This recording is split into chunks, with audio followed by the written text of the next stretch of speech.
think the interesting bit is this, right? When you see the market confidence coming back, people confidence coming back, and one of the interesting comment that I read somewhere was more than 25% of people who are investing right now in property are actually doing budgets, which is a massive number. People need to understand that some of these things that the governments do can have an amplifying effect on how people respond on the ground when they're buying properties. Some of the markets, when it comes to the rental side of things, purely from an investor perspective, you're seeing that the market is softening a bit. I think one of the most important point that you mentioned was investor-led versus first-home buyers-led, and so boom versus bubble, that's the basic sort of dependence when people look at it.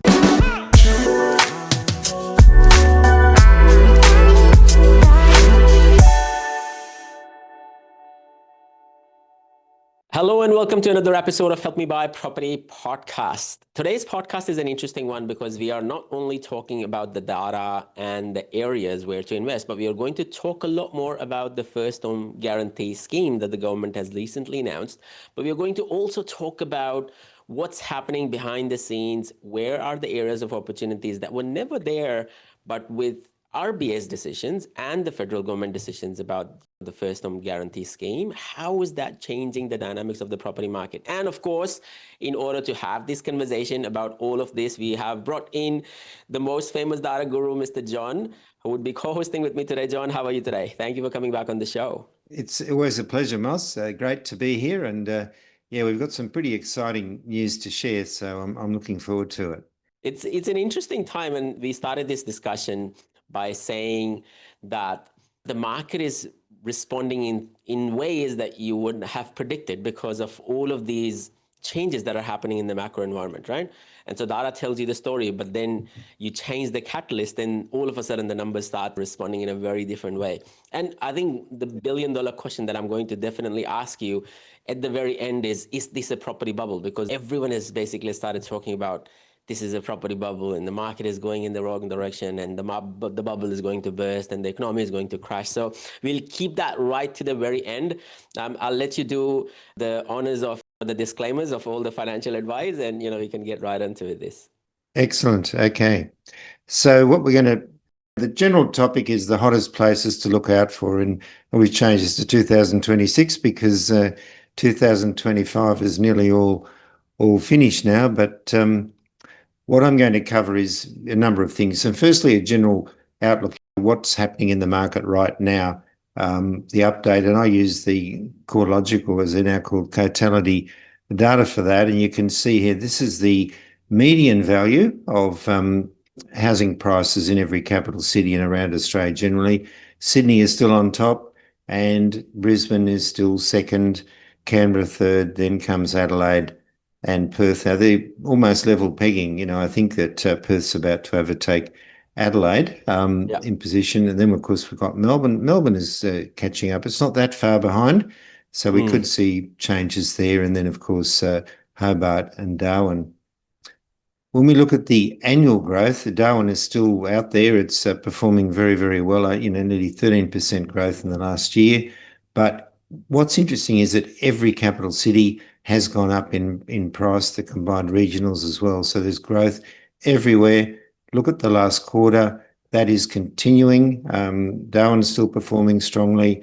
Perth quite well. Adelaide slowing down a bit, as I mentioned. But, all positive stuff everywhere. And in the last month too, Hobart's actually picked up a little bit. So you can see there, growth is occurring all around the markets, all around Australia.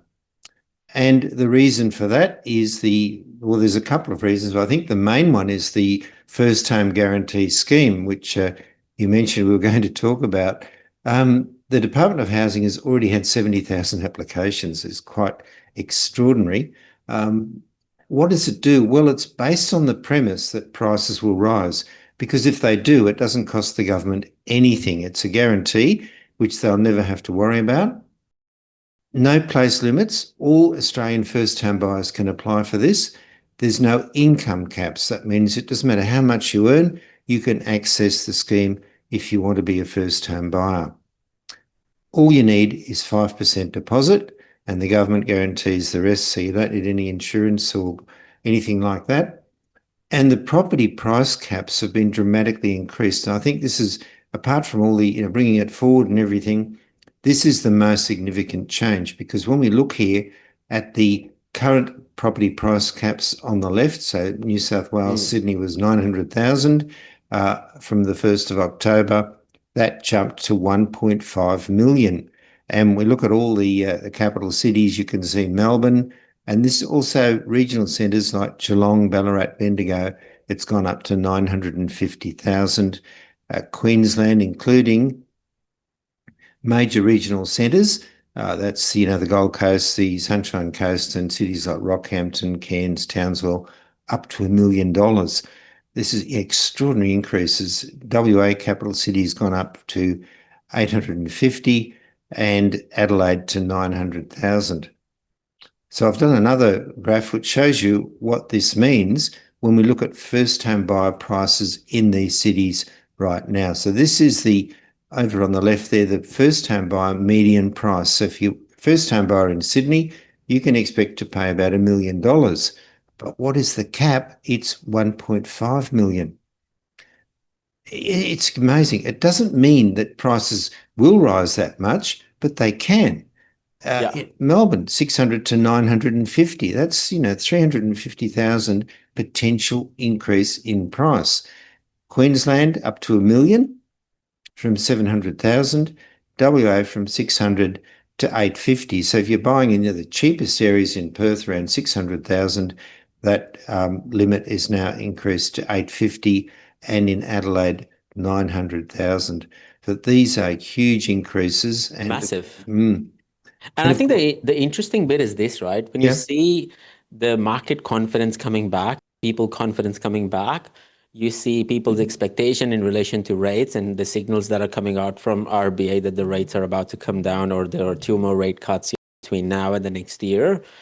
And people are getting a lot more stabilized post-COVID pressures, and the jobs are getting more streamlined and stabilized. There is an opportunity to actually, for these prices to go from $1 million to 1.5 million in New South Wales or Victoria, to go from 600 to 950. Because let's be honest, first-home buyers are the most emotional buyers in the country. They are the ones who would spend money from heart, not from the mind. And naturally, when you're going out there buying your first home, you have a wife, newly married with a small kid, you want the house with all the bells and whistles. And so naturally, they can move these median prices quite quickly, because the cost coming out of their pocket is bugger all. It's like 5% of $1 million, like $50,000, nothing. So I think that's the catch, that I could potentially see the market moving in that direction very quickly, and this amplifying predominantly because the supply side issues are still not fixed. It's only demand that we're talking about.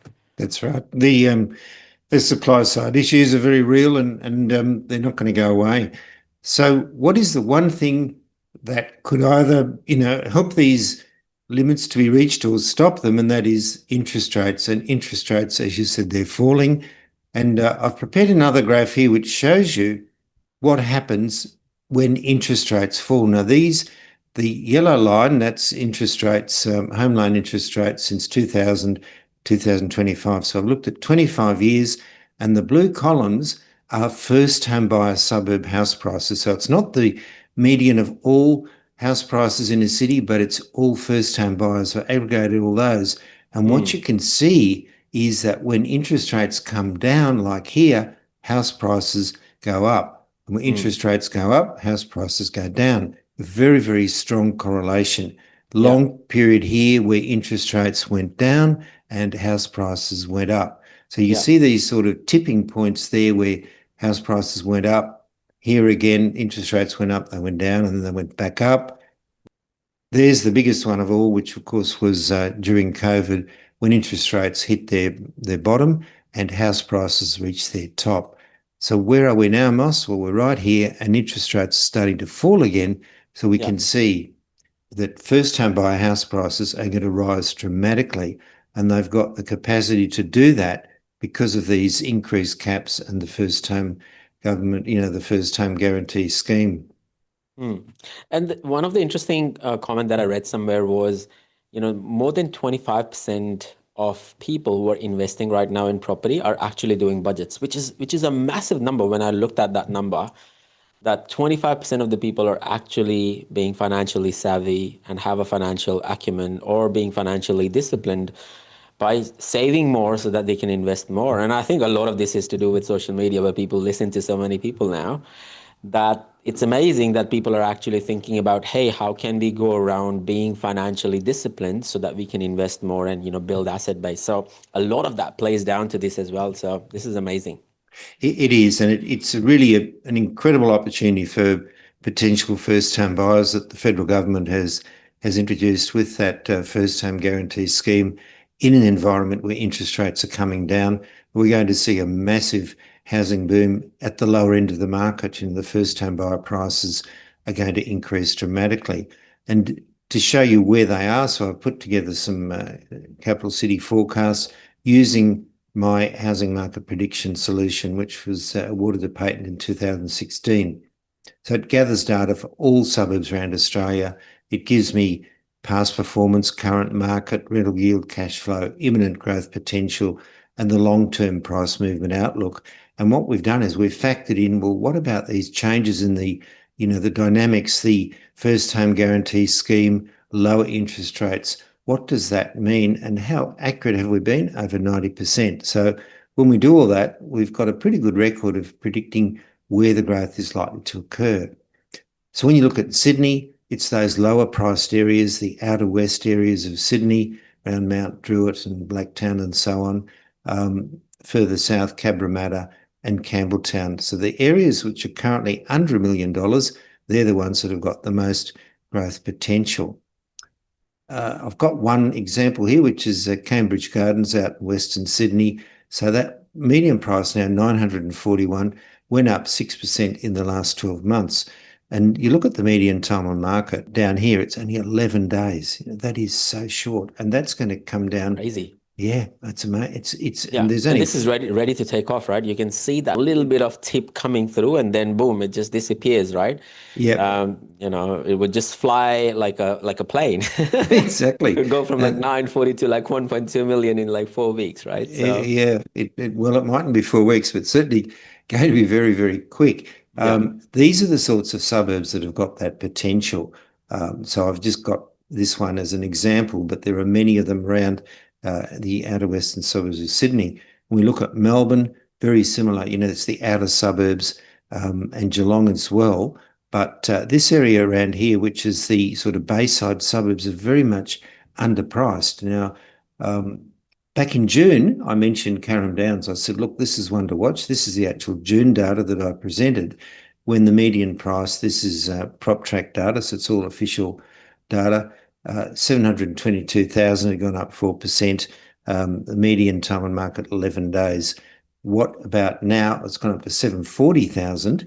That's in a few months. And the median time is actually coming down and the growth up to 6.5%. And you can see that trajectory starting to grow. Here's another one that could reach 900,000 quite easily. And this is a very blended rate, right? So for viewers and listeners, when you're talking about median prices, of course, your big lands and small lands, etc. So median houses, it could be a townhouse on a single land and it would still be classified as a house. But I can guarantee you jump down to Carrum Downs today and you would not find anything around 740. I think everything sells for over around like 830, 840 right now, even today's time. I'm talking about old houses. So numbers are slightly, not so much deceiving, but I think like people need to understand the ground reality of how fast and quick the market responds to some of these things is quite extraordinary, versus the way it reflects into the data might be a bit more mundane and it might not show the overwhelming results that is happening out on the ground as well. Exactly. And of course, the median price is based on past sales. So it means this is all already, a month out of date, probably maybe even longer, sales that have been recorded in the last month. So we can assume and be assured, I think, that those prices are going up. And when you look at the number available compared to the number sold, it's always a good measure. And I look at the ratio of that, it's nearly 10 to 1. And that, to me, and our database indicates really strong price growth to come, not just for Carrum Downs, but all of those areas in the outer suburbs around Pakenham, Cranbourne, Melton, all those first-time buyer areas are going to go up, substantially in price. Don't get yourself taken on a ride by property spookers, so-called property investment advisors, or buyer's agents who are selling house and land packages or off-the-plan properties or apartments. Get yourself a copy of this book called The Millennial's Guide to Property Investing. This book is not just for millennials. The title suggests, but it's actually the most advanced way of investing in property. This book will relate to your clients, your colleagues, and other business owners. There are so many property spookers out there who have come out of the woodwork over the last 3 to 5 years. And there is so much misinformation out there that I had to write a book about all the F-ups that people can actually avoid in order to be super successful in the property investment journey. Some of these are really easy to identify, but they are so costly to fix once these mistakes are made. So it's a short book, it's easy to read, it has a lot of stories, it has a lot of examples, and it is a true guide for people who wants to do it themselves. My name is Moxin Reza. This is my story, and a lot of you will relate to parts of this story if you're not born in the riches and if you're trying to build a property portfolio that can last generations and help you improve your lifestyle along the way. So I give you a chance to come out there and have a read. Be kind, stay safe, keep smiling, keep investing, and please do check out the book.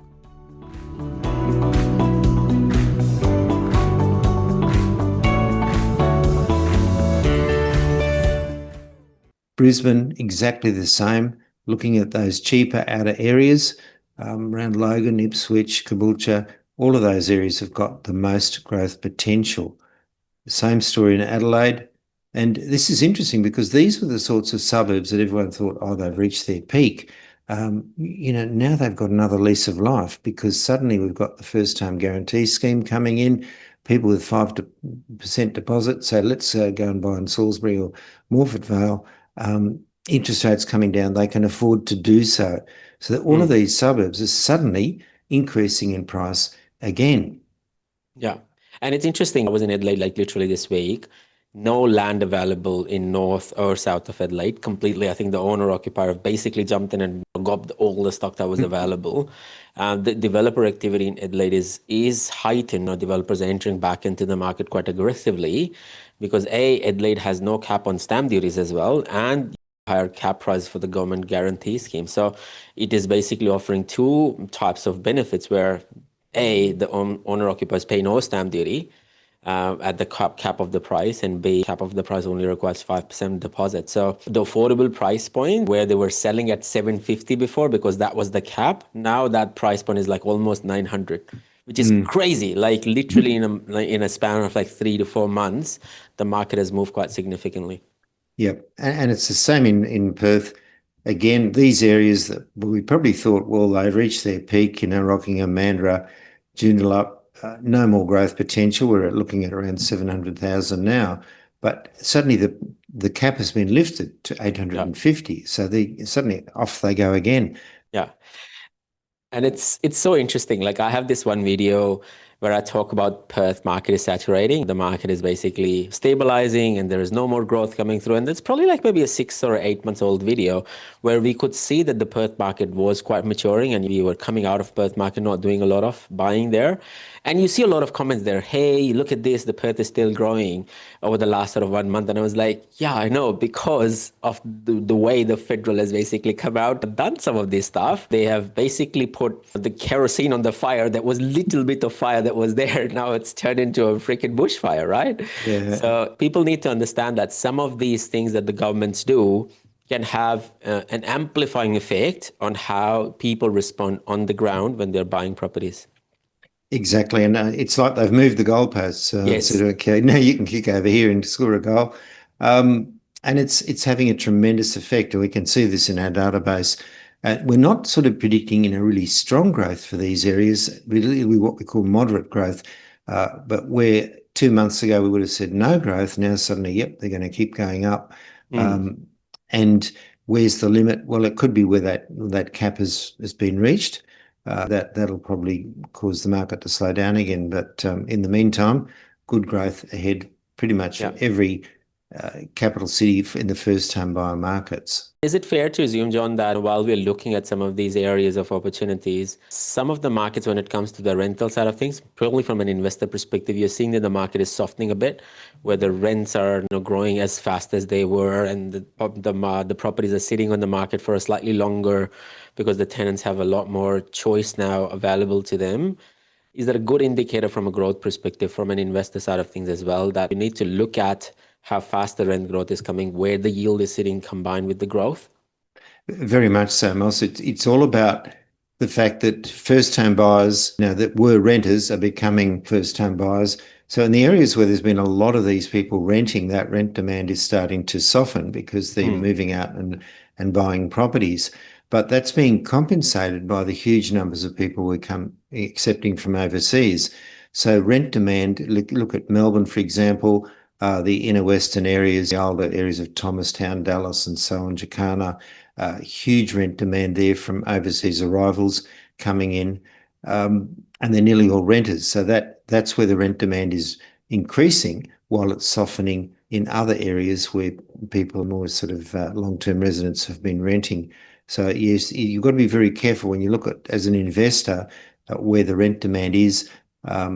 Look at what the type of renters are, because if they're more recent arrivals, for example, in Melbourne, again, places like Dandenong, overwhelmingly overseas arrivals who want to live there, and they're renting. So the rent demand is very stable and is likely to increase, whereas it might decrease in some of the inner areas around sort of Richmond, South Yarra, places like that. Definitely.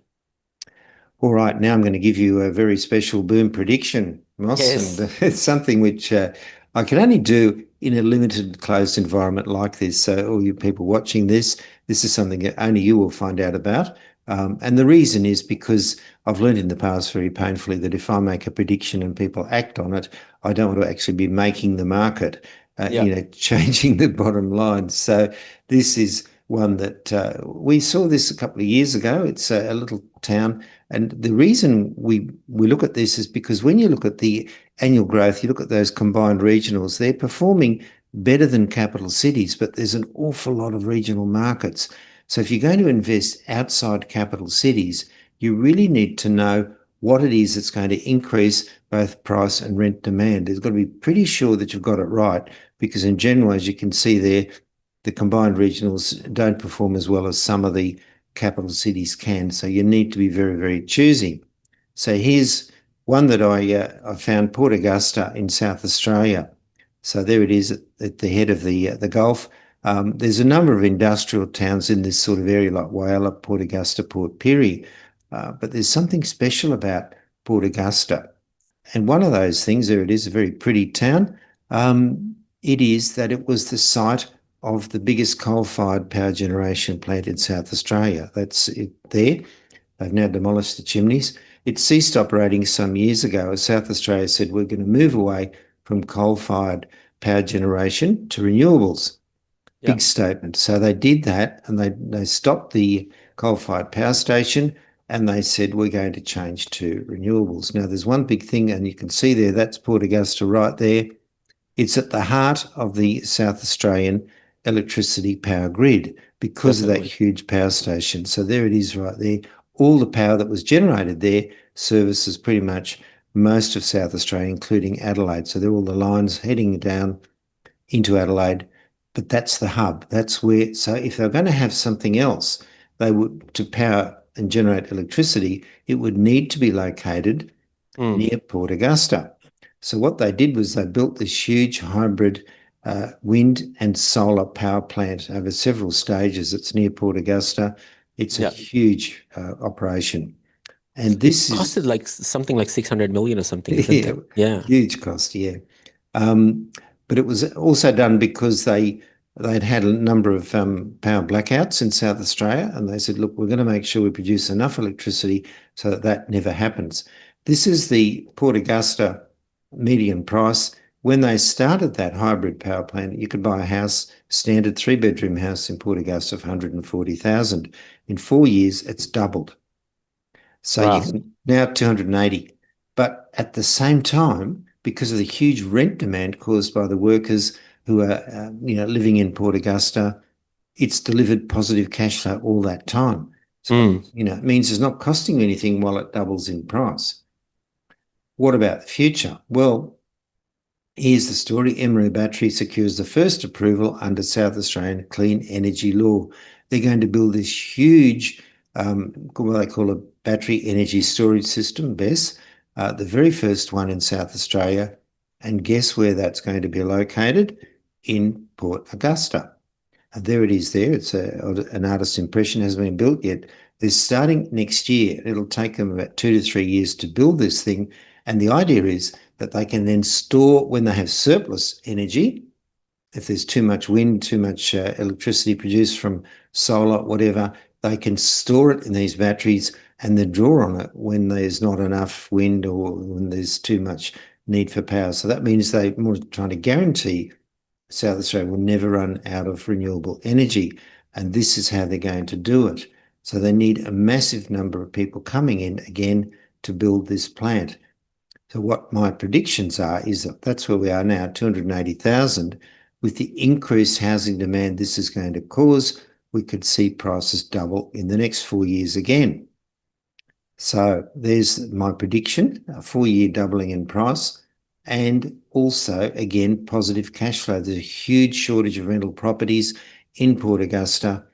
And of course, these people that are building this battery energy storage system need to live in Port Augusta. So huge increase in rent demand. And I think, people, downplay the amount of effort that goes into some of these big projects, right? You're looking at $2.6 billion worth of hydrogen-based fertilizers work that is done on, the energy project, which is the new riser. That was, kicked off in March 2022. And so there's big amount of money coming through. You talked about the big battery project, the Playford big battery project and the solar farm projects. They are creating jobs of, hundreds and thousands of jobs that are being created locally in the area. And it's not a short to medium term view. I think these plants, when they're built, then they need to be run. And so when you're running these big plants, you have, hundreds and thousands of jobs that are being created in some of these, what we are calling it is energy hubs or diverse markets. It's amazing as to how some of these things are coming through. I was looking at some of the demographics of the type of people who are living there. And it's quite interesting that even right now, the industry for employment, there are about 24% of people who are living in that area are healthcare or social assistance people. So it's not that you just have construction workers or people just purely from construction working. It's a very, very diverse industry where there's a lot of healthcare professionals, there's a lot of public administration, there's a lot of education and training, and of course construction that are bringing all of these demographics together. So I completely agree. I think it's a change town, and there is a lot of activity that is happening there. So a lot of the times what people also do is they try to stay away from single dependent economy, right?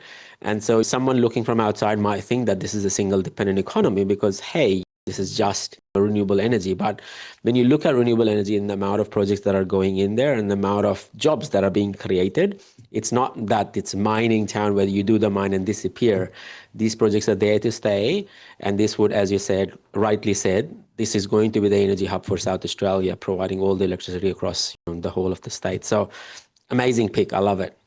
Yeah, it's and as you said, it's not just one industry, because what the energy does is that we've got down in Whyalla, we've got the steel plant, which they're going to convert to use electricity to generate steel, which will be interesting.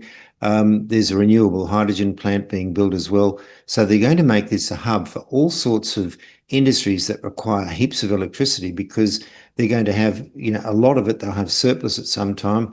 And then rather than just put it away in the batteries or not use it, they're going to find other uses. So that means that all different types of industries centred in and around Port Augusta. So when we're saying it could double in 4 years, after that, who knows? But it's certainly not going to disappear. It's a great opportunity. If you haven't got a lot of capital to invest, then starting with 280 is not bad if you think, well, I could double my money.